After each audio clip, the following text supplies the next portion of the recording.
প্রত্যেকটি প্রশ্নপত্রে এই ধরনের একটা প্রশ্ন দেখতে পাই যে কবিতার একটা লাইন দেওয়া থাকে এবং এখানে আমাদের বলা হয়ে থাকে যে এই কবিতার লাইনটি কোন প্রকারের ছন্দ। ঠিক আছে? এই ধরনের একটা লাইন আমরা পাই, যেমন বাঁশবাগানের মাথার উপর চাঁদ উঠেছে ওই, নতুবা আমরা পাবো বিশ্বজুড়া পাঠশালা মোর সবার আমি ছাত্র, নতুবা আমরা এই ধরনের পাবো যে আমার চেতনা যেন একটি সাদা সত্যিকারের পাখি, আবার নতুবা আমরা পাবো যে এখানে তোর দাদির কবর ডালিম গাছের তলে। কবি জসিমউদ্দিনের একটা বিখ্যাত কবিতা থেকে নেওয়া এই লাইনটি, এখানে তো দাদির কবর ডালিম গাছের তলে। তো এই কবিতার লাইন দেখা মাত্র আপনারা কিভাবে নির্ণয় করবেন যে এই কবিতার লাইনটি কোন প্রকারের ছন্দ। ঠিক আছে? তো কবিতার লাইন দেখার সঙ্গে সঙ্গে যদি আপনি ছন্দ নির্ণয় করা শিখতে চান, তাহলে এই ভিডিওটি শুধুমাত্র আপনার জন্য। একদম শেষ পর্যন্ত সাথে থাকুন, প্রত্যেকটি পরীক্ষায় আপনি পাবেন 100% কনফার্ম। এবং আমরা আজকে শিখবো ভাই ছন্দ প্রকার আপনাদের সঙ্গে।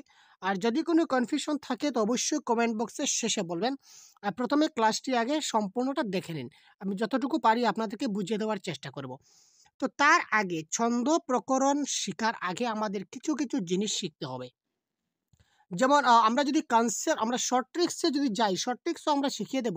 তো তার আগে আমাদের কিছু কনসেপ্ট জানা দরকার, কারণ এই ছন্দগুলো নির্ণয় করতে গেলে আমাদের ওই জিনিসগুলো জানতে হবে, যেমন অক্ষর কি, মাত্রা কি, বর্ণ কি, তারপর আমাদের রয়েছে স্বরধ্বনি কি, ব্যঞ্জনধ্বনি কি। এই মূলত 5টা জিনিস আমাদেরকে জানতে হবে। ঠিক আছে? এই 5টা জিনিস যদি আমরা খুব ভালো করে জেনে নেই, তাহলে আমরা ছন্দ প্রকরণ কি করে করতে হয় আমরা সেটা নির্ণয় করতে পারবো খুব সহজে।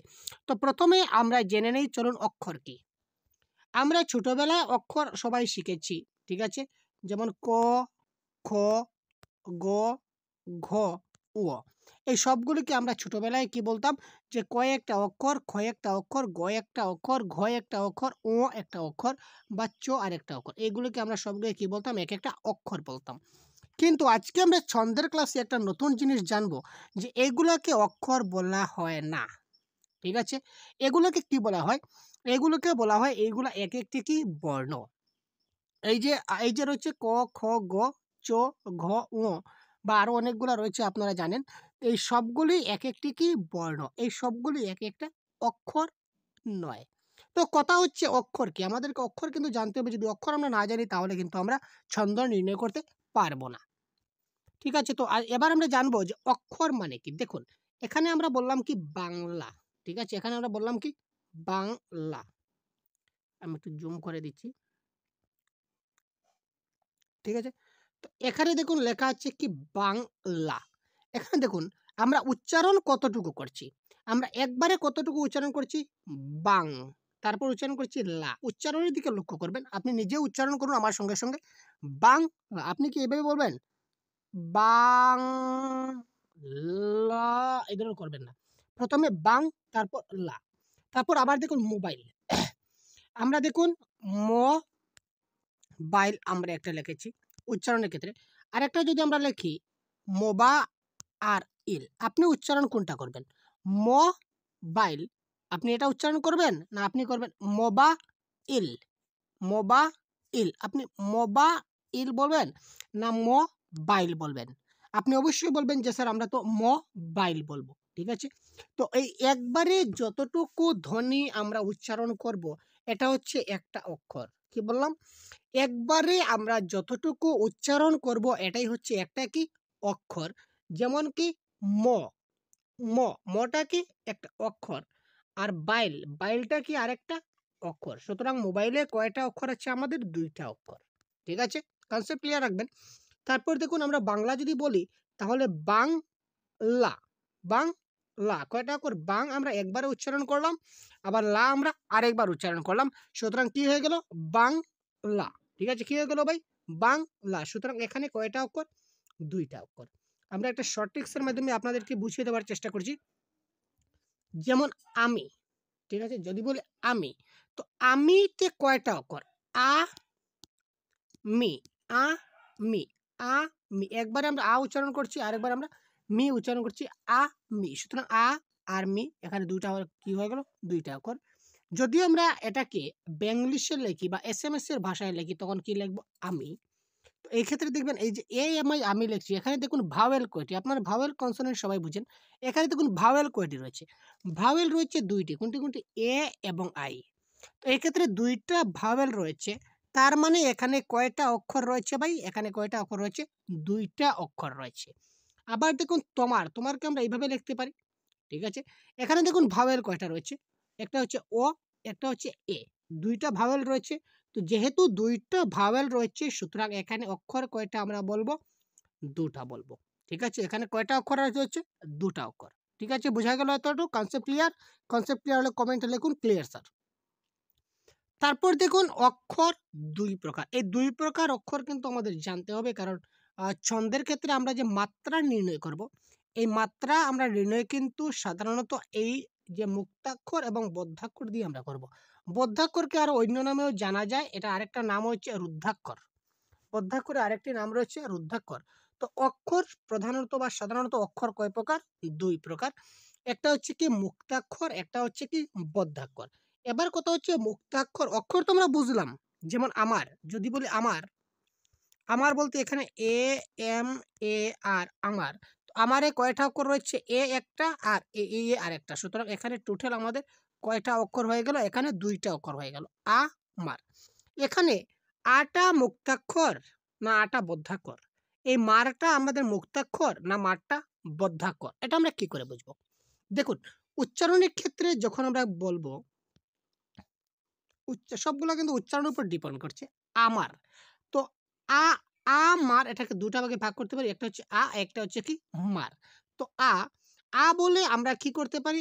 বলে আমরা কি করতে পারি? একটা লম্বা টান দিতে পারি। ঠিক আছে? আমরা কিভাবে? আ মার। আ বলে আমরা বলে একটু লম্বা একটা টান নিতে পারি। ঠিক আছে? কিন্তু এখানে মারের ক্ষেত্রে কিন্তু আপনারা একটা লম্বা টান নিতে পারবেন না। চেষ্টা করে দেখুন। মার, এই ধরনের কি বলবেন? মার বলবেন না। কিন্তু আমার, আমার সেটা বলা যেতে পারে। কিন্তু মার এই ধরনের কিন্তু বলা যাবে না।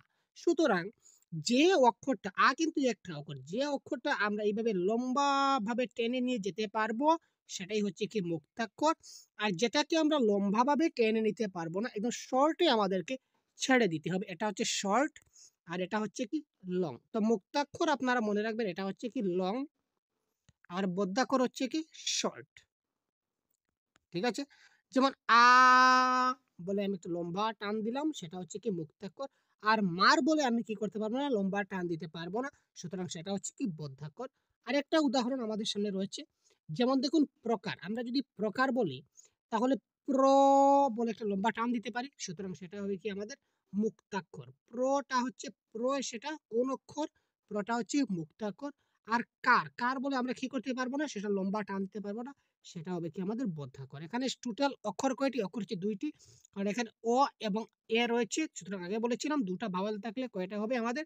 ২ টা অক্ষর হবে। তো প্রকারকে যদি আমরা ভাঙি তো প্রকার আমরা এইভাবে উচ্চারণ করতে পারি। প্রথমে আমরা করব, তারপর কার করব, প্রকার। সুতরাং বলে একটা লম্বা টান দেব। সুতরাং সেটা হবে কি প্র প্র যে যেটা এটা হচ্ছে কি আমাদের মুক্তাক্ষর আর কারটা হচ্ছে কি বদ্ধাক্ষর। এবার দেখুন আপনারা বলবেন যে স্যার সবসময় কি প্রথমের যেটা শব্দ, প্রথমের যেটা টান, এই টানটাই কি সবসময় কি মুক্তাক্ষর হবে? না। কেন না? এখানে দেখুন বাংলা। এখানে দেখুন বাংলা। বাংলা বলতে আমরা বাং বলে কিন্তু লম্বা টান দিতে পারবো না। এবার বলতে পারবো? না। কিন্তু বাংলা, এই লা বলে কিন্তু একটা লম্বা টান দেওয়া যেতে পারে। লা, বাংলা, বাংলা, বাংলা। এই বাং শব্দটা কিন্তু এখানে শর্ট করে ছেড়ে দিতে হচ্ছে। তাই না? সুতরাং এখানে বাংটা হচ্ছে কি বদ্ধাক্ষর আর লাটা একটা লম্বা টান দিতে পারছি। বাংলা। সুতরাং এই লাটা হচ্ছে কি আমাদের মুক্তাক্ষর। ঠিক আছে ভাই? বদ্ধাক্ষর এবং মুক্তাক্ষর সম্বন্ধে ক্লিয়ার হলেন কিনা না দেখুন। অনেক, যদি আমরা অনেকের ক্ষেত্রে দেখি তাহলে ও নেক, ও নেক, ও নেক, ও নেক। এখানে আরো ২ টা কথা আমাদের থেকে যাচ্ছে। একটা হচ্ছে কি দেখুন স্বরধ্বনি, একটা হচ্ছে কি স্বরধ্বনি আর একটা হচ্ছে কি আমাদের ব্যঞ্জন ধ্বনি। এই জিনিসগুলো আমাদেরকে একটু জানতে হবে। স্বরধ্বনি এবং ব্যঞ্জনধ্বনি আমাদের পরবর্তীতে কাজ আসবে যখন ছন্দ নির্ণয় করব। দেখুন কি করে নির্ণয় করি। স্বরধ্বনি এবং ব্যঞ্জনধ্বনি। স্বরধ্বনি মানে কি? যেমন ও, অটা হচ্ছে কি একটা কি স্বরধ্বনি। ঠিক আছে? অর্থাৎ ভাওয়েল সাউন্ড যেটাকে বলা হয়। A, E, I, O, U vowel sound যেখানে থাকবে সেটাকে স্বরধ্বনি। আর যেমন নেক, নেক, ঠিক আছে? বা যেমন যদি যদি বলি কলা, এই লা আটা হচ্ছে কি আমাদের স্বরধ্বনি, ঠিক আছে। আবার ও নেক, এই যে নেক, নেকের কটা ক সাউন্ডটা কোন ধ্বনি? স্বরধ্বনি না ব্যঞ্জন ধ্বনি? অবশ্যই সেটা কি ধরনের ধ্বনি? ব্যঞ্জন ধ্বনি, ঠিক আছে। তো চলুন এবার আমরা সরাসরি ডাইরেক্ট ঢুকে যাব এবার ছন্দতে। আমরা সরাসরি আবার ডাইরেক্ট ঢুকে যাব কোথায়? ছন্দতে। দেখুন ছন্দ প্রধানত ছন্দ হচ্ছে আমাদের তিনটা প্রথম ভাগ রয়েছে, আর এই তিনটার ভিতরে কিন্তু অনেকগুলো ছন্দ লুকিয়ে আছে। তো আমরা প্রধানত এই তিনটা ছন্দই জেনারেলি শিখব, কারণ এই তিনটা ছন্দ থেকে কিন্তু আমাদের পরীক্ষায় প্রশ্ন আসতে দেখা যায় সব সময়। তো প্রথম ছন্দের নাম হচ্ছে কি স্বরবৃত্ত বা তান প্রধান ছন্দ। ২ নম্বর ছন্দ আমরা বলতে পারি মাত্রাবৃত্ত বা ধ্বনি প্রধান বা দলবৃত্ত ছন্দ। আরেকটা রয়েছে কি অক্ষরবৃত্ত বা শ্বাসাঘাত প্রধান ছন্দ। এই ৩ প্রকার ছন্দ। তাছাড়াও আরেকটি ছন্দ বর্তমান যুগে বিশেষ প্রচলিত বর্তমান দিনে, যেটাকে আমরা বলতে পারি গদ্য ছন্দ। আধুনিক যুগের কবিরা যখন গদ্য রচনা করেন তখন এই ধরনের ছন্দ নিয়ে আলোচনা করেন। তো গদ্য ছন্দ নিয়ে যদি প্রয়োজন হয় অবশ্যই কমেন্ট করবেন, পরবর্তী ক্লাসে আমরা ডিসকাস করব। তো আজকে আমরা স্বরবৃত্ত বা তান প্রধান, মাত্রাবৃত্তর আরেকটা নাম রয়েছে ধ্বনি প্রধান, আরেকটা নাম রয়েছে কি দলবৃত্ত, আর অক্ষরবৃত্ত আরেকটা নাম রয়েছে কি শ্বাসাঘাত প্রধান। সুতরাং এই মূলত ৩ প্রকার ছন্দ আমরা কি করে নির্ণয় করব সেটা সম্বন্ধে আজকে আমরা জানব।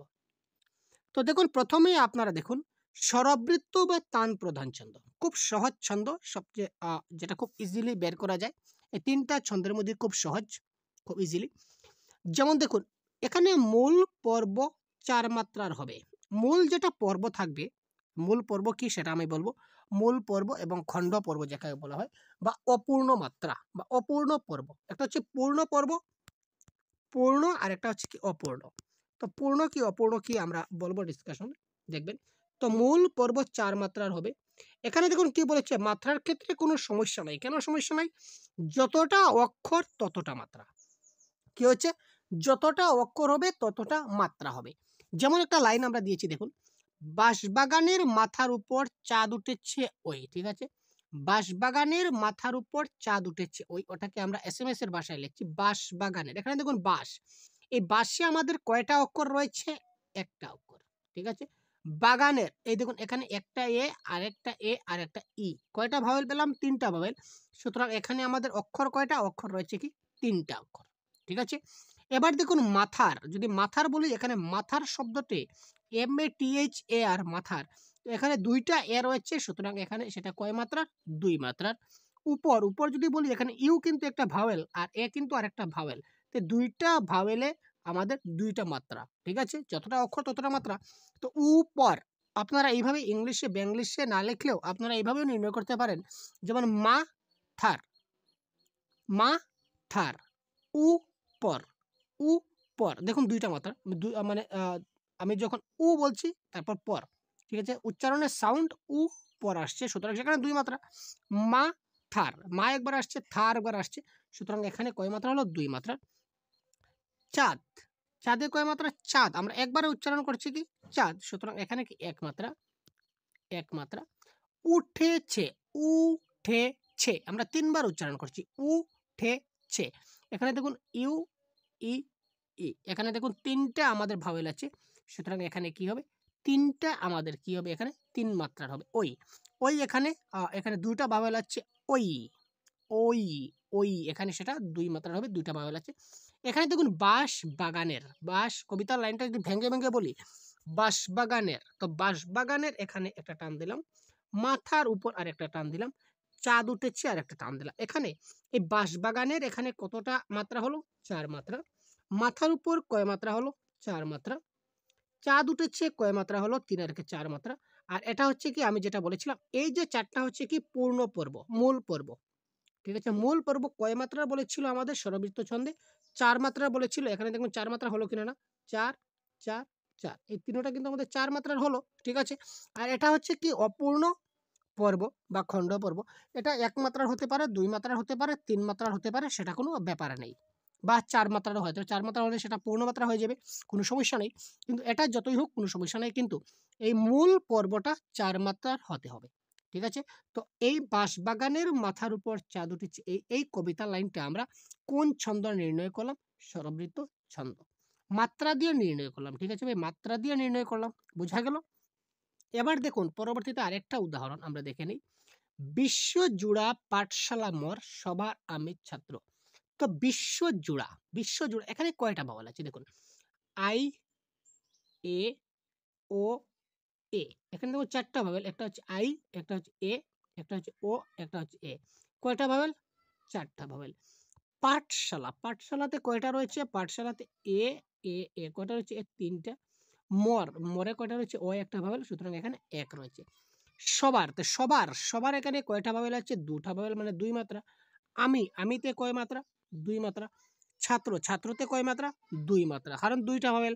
এখানে দেখুন বিশ্বজুড়া পাঠশালা মোর,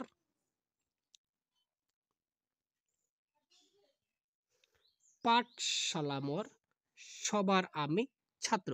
এখানে দেখুন বিশ্বজুড়াতে চার মাত্রা, পাঠশালা মোড়ে তিন আর একে চার মাত্রা, সবার আমি দুই আর দিয়ে চার মাত্রা, আর ছাত্রতে সেটা হচ্ছে অপূর্ণ পর্ব বা অপূর্ণ যেটা রয়েছিল আমাদের খণ্ড পর্ব, সেটা দুই মাত্রা, সেটা কোনো সমস্যা নেই। সুতরাং এই বিশ্বজুড়া পাঠশালা মোর সবার আমি ছাত্র, এটাও আমাদের কোন ছন্দ হয়ে গেল? এটাও আমাদের স্বরবৃত্ত ছন্দ হয়ে গেল। ঠিক আছে, স্বরবৃত্ত বা তান প্রদান ছন্দ হয়ে গেল।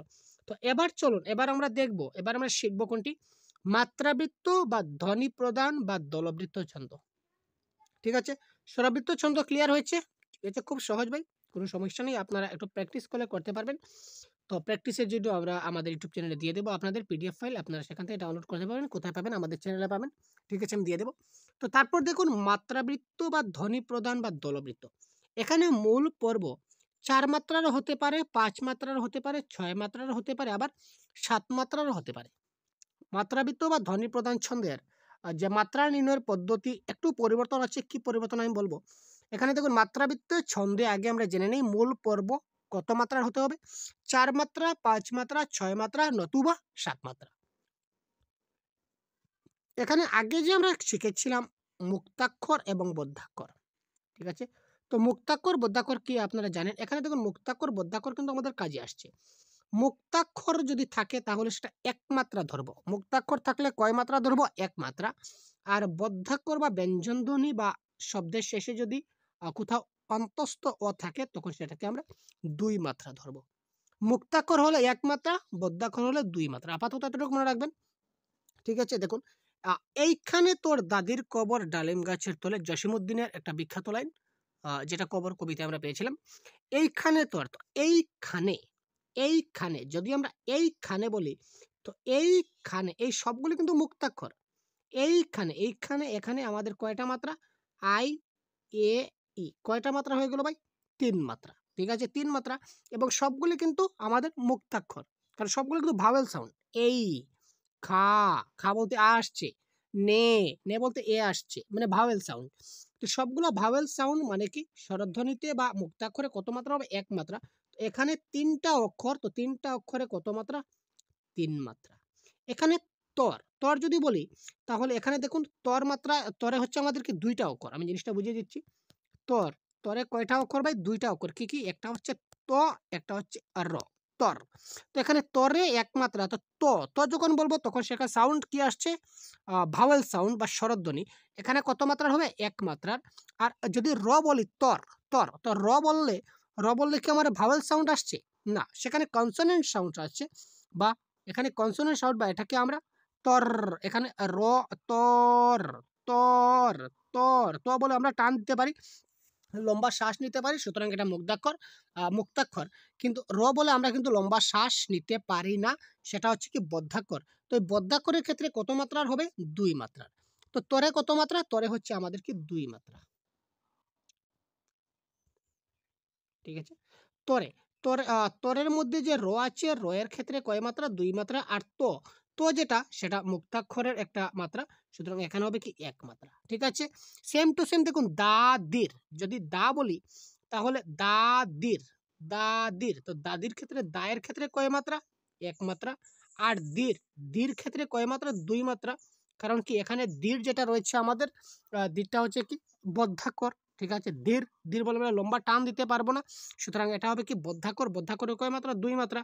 আবার দেখুন ক পর, যদি বলি ক বর, কবরের ক্ষেত্রেও সেম টু সেম ক, ক মানে স্বরধ্বনি ক, সেটা হচ্ছে এক মাত্রা। আর বর, বর, বর সেটা বদ্ধাক্ষর, কারণ বর বর যদি বলি ক বর, তো ক এখানে ভেঙে লিখি ক বর। তো আমরা ক বলে একটা লম্বা টান দিতে পারি ক, কিন্তু বর লেখে কিন্তু লম্বা টান দিতে পারি না। সুতরাং এই কটা হচ্ছে কি আমাদের মুক্তাক্ষর, মানে কি এক মাত্রা, আর বর সেটা বদ্ধাক্ষর, বদ্ধাক্ষরে কয় মাত্রা ধরবো 2 মাত্রা। তো কবরে কয় মাত্রা হলো 3 মাত্রা। এই দেখুন কবরে আমি কয় মাত্রা দিয়েছি 3 মাত্রা, ঠিক আছে। তারপর দেখো সেম টু সেম ডালিম, ডালিমেও কিন্তু সেম ডা লিম, এখানে 3 মাত্রা। গাছের, গাছের, গাছের, গায়ে কি 1 মাত্রা, ঠিক আছে। আর ছেড়ে কি ছের, ছেড়ে কি 2 মাত্রা, ঠিক আছে, কারণ এখানে র আছে মানে কি সেটা বদ্ধাক্ষর, এখানে 2 মাত্রা। আর তলে, তলে কি তলে, তলে, তলে এই দুটা কি তলে, এই দুটা কিন্তু মুক্তাক্ষর, ঠিক আছে, দুটা কিন্তু মুক্তাক্ষর। তলে, তো একটা মুক্তাক্ষর আর ল একটা মুক্তাক্ষর তলে।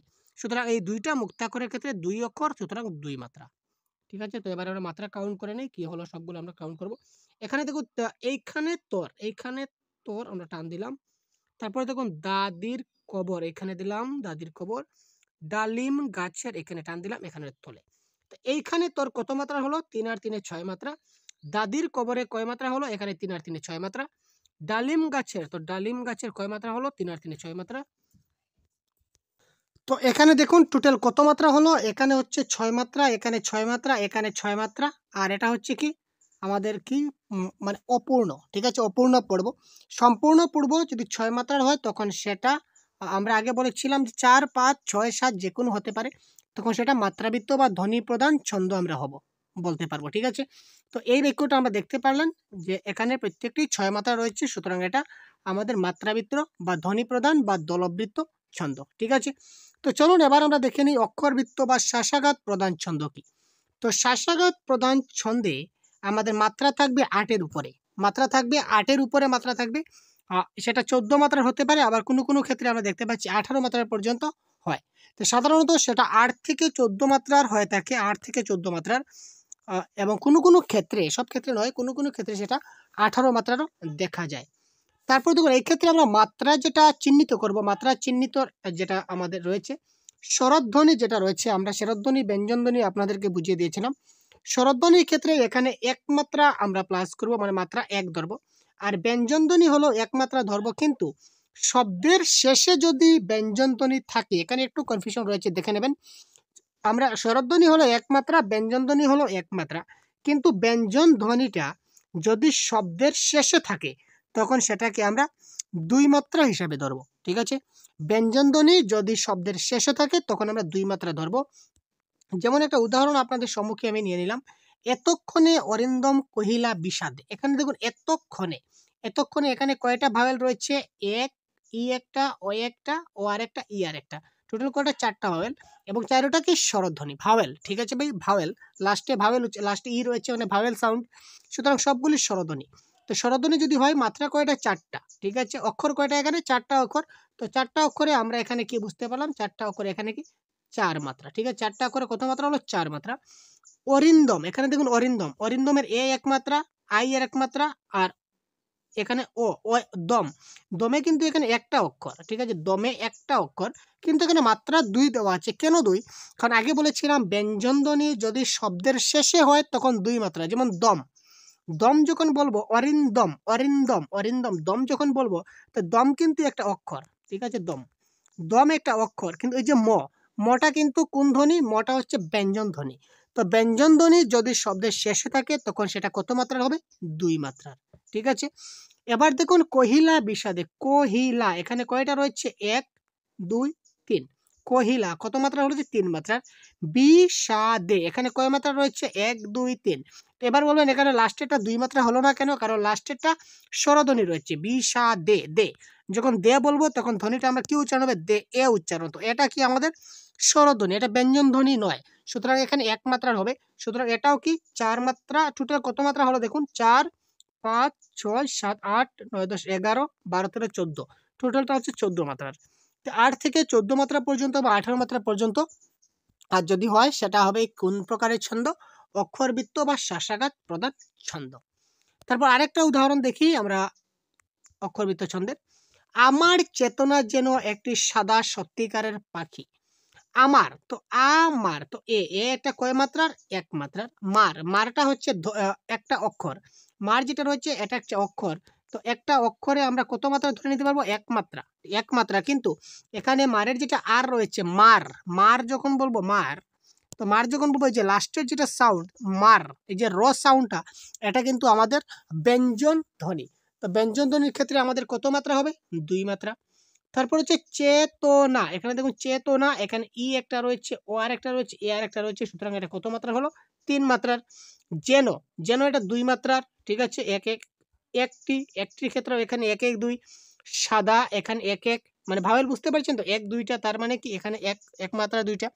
তারপর হচ্ছে সত্যিকার, এখানে দেখুন সত্যি, এখানে এখানে ও এর একটা, আর এখানে আই রয়েছে, আই এর আরেক মাত্রা। আর এখানে কারটা কি? লাস্টের যেটা ধ্বনি, অর্থাৎ শব্দের শেষের ধ্বনিটা, সত্যিকার যখন বলবো, কারটা কি? ব্যঞ্জন ধ্বনি, সুতরাং এটা হচ্ছে 2 মাত্রার। আর পাখি, এখানে লাস্টে একটা ই আছে, সুতরাং 1 মাত্রার হবে স্বরধ্বনি। আর এখানে এই 1 এর 1, ঠিক আছে। এখানে সবগুলা প্লাস করে কত হবে? 1 2 3 3 3 6, 1 2 3 3 3 6 7 8 9 10 11 12 13 14 15 16 17 18, সবগুলো 18 মাত্রার।